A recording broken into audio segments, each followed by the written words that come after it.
Hi everyone, welcome to Jayam cooking. இப்போ பார்த்திங்கன்னா சளி காய்ச்சல் அதிகமாக பரவிட்டுருக்கு. இந்த சளி காய்ச்சல் வராமல் தடுக்கிறதுக்கும் சளி காய்ச்சலேருந்து குணமாகிறதுக்கும் இந்த வெற்றிலை குழம்பு பயனுள்ளதாக இருக்கும். இந்த குழம்பு எப்படி செய்கிறதுன்னு சொல்லிட்டு பார்க்கலாம் வாங்க. அதுக்கு ஒரு 7-8 வெற்றிலை எடுத்து வச்சுருக்கேன்.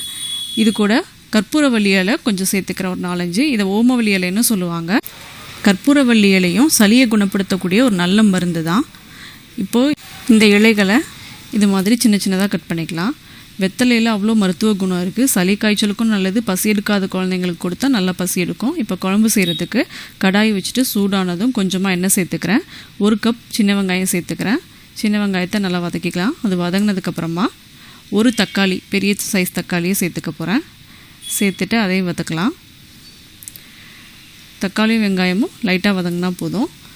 வதங்கினதுக்கப்புறமா நம்ம கட் பண்ணி வச்சுருக்க அந்த வெத்தலையும் கற்பூரவள்ளி இலையையும் இது கூட சேர்த்து வதக்கிக்கலாம். வெற்றிலையில் குழம்பு வச்சு சாப்பிடும்போது சளி காய்ச்சல் மட்டும் இல்லாமல் வயிற்று பிரச்சனைகள் ஏதாவது இருந்தாலும் அதையும் சரி பண்ணும். நல்லா பசி எடுக்கும். குழந்தைங்களுக்கெல்லாம் சரியாக சாப்பிடாத குழந்தைங்களுக்கெல்லாம் இந்த குழம்பு வச்சு கொடுக்கும்போது அவங்களுக்கு நல்லா பசி எடுக்கும், நல்லா சாப்பிடுவாங்க. இப்போ இது ஆறிட்டு இருக்கட்டும். நம்ம இன்னொரு பேனில் கொஞ்சமாக எண்ணெய் ஊற்றிட்டு மிளகு ஜீரகம் வறுத்து எடுத்துக்கலாம். 1 டீஸ்பூன் மிளகு சேர்த்துக்கிறேன். 1 டீஸ்பூன் ஜீரகம் சேர்த்துக்கிறேன். இது பொரியட்டும். இது பொரிஞ்சதுக்கப்புறமா கொஞ்சமாக சுக்கு சேர்த்துக்கலாம்.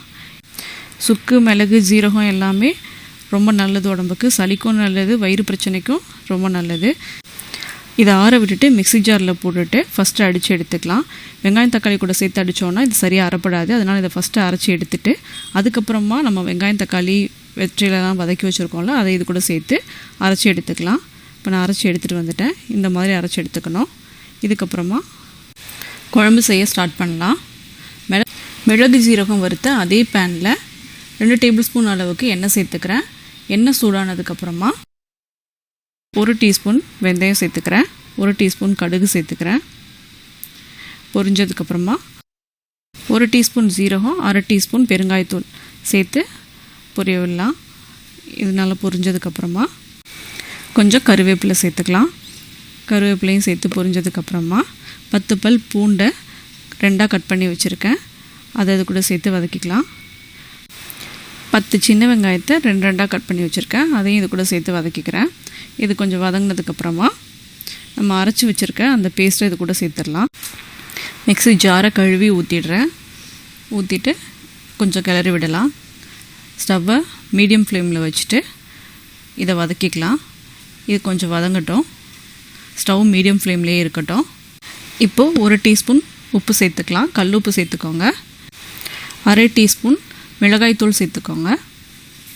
1 டீஸ்பூன் மல்லித்தூள் சேர்த்துக்கோங்க. அடுத்ததாக 1/2 டீஸ்பூன் மஞ்சள் தூள் சேர்த்துக்கோங்க.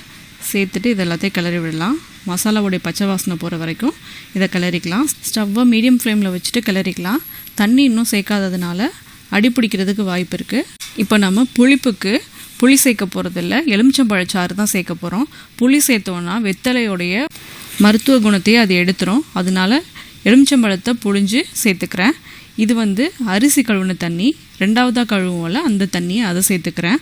நீங்கள் நார்மல் தண்ணியும் கூட சேர்த்துக்கலாம். நான் அரிசி கழுவுன தண்ணி சேர்த்துக்கிறேன்.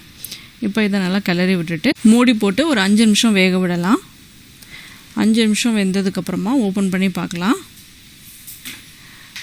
நல்லா கொதிக்குது. லைட்டாக எண்ணெய் பிரிஞ்சு வந்திருக்கு.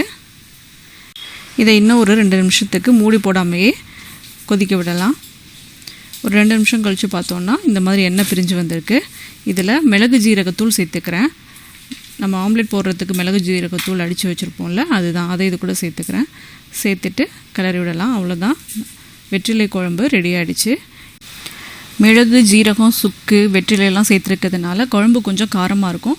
அதனால் கொஞ்சமாக போட்டு பெசரி சாப்பிட்டாலே காரம் சரியாக இருக்கும். இதே மாதிரி நீங்களும் செஞ்சு பாருங்கள். டேஸ்ட் உங்களுக்கு பிடிச்சிருந்ததுன்னா லைக் பண்ணுங்கள், கமெண்ட் பண்ணுங்கள். ஜெயம் குக்கிங்குக்கு சப்ஸ்கிரைப் பண்ணுங்கள். தேங்க்ஸ் ஃபார் வாட்சிங்.